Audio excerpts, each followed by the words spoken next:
नमस्कार, बहुत बहुत स्वागत। मैं हूं आपके साथ ऋतु ज्ञानवानी। आप देख रहे हैं न्यूज़ 18 का डिजिटल प्लेटफॉर्म।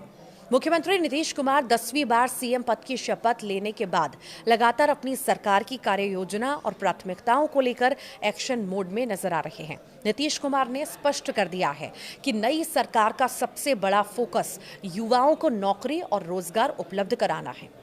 दरअसल मंगलवार को नई सरकार की पहली कैबिनेट के बाद नीतीश कुमार ने सोशल मीडिया पोस्ट शेयर करके कहा कि 7 निश्चय 2 के तहत साल 2020 से 2025 के बीच 50 लाख युवाओं को सरकारी नौकरी और रोजगार दिया गया है और अब अगले 5 सालों यानी कि 2025 से 30 में 1 करोड़ युवाओं को नौकरी और रोजगार देने का लक्ष्य तय किया गया है।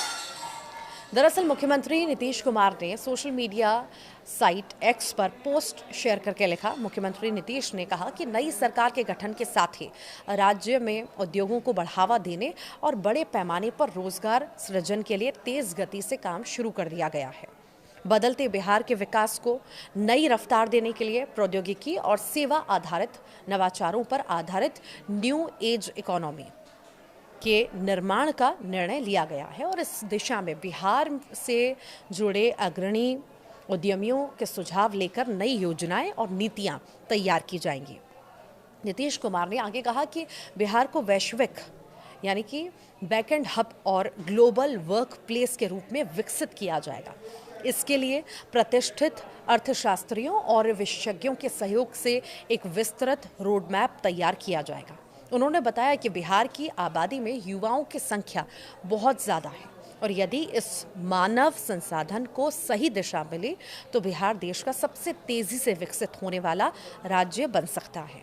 और इसी को ध्यान में रखते हुए बिहार को पूर्वी भारत का नया टेक्नोलॉजी हब बनाने की योजना है, जिसके तहत डिफेंस कॉरिडोर और semiconductor manufacturing park, global capability centres, mega tech city और फिनटेक सिटी की स्थापना की जाएगी। साथ ही उद्योगों के विस्तार के लिए व्यापक कार्य योजना को लागू किया जाएगा।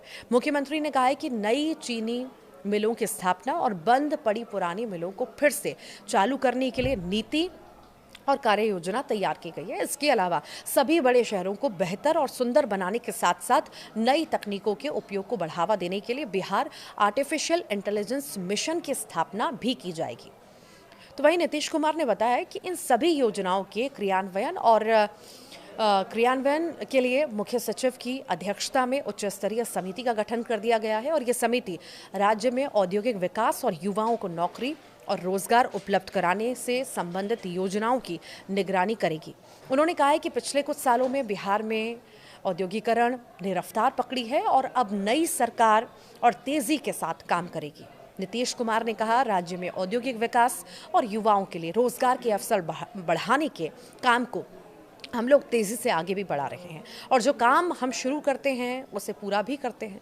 नई सरकार के पहले दिन ही मुख्यमंत्री का ये रोड मैप स्पष्ट संकेत देता है कि आने वाले महीनों में बिहार में बड़े पैमाने पर औद्योगिक निवेश, रोजगार नीति और नई टेक्नोलॉजी आधारित परियोजनाओं पर जोर रहने वाला है।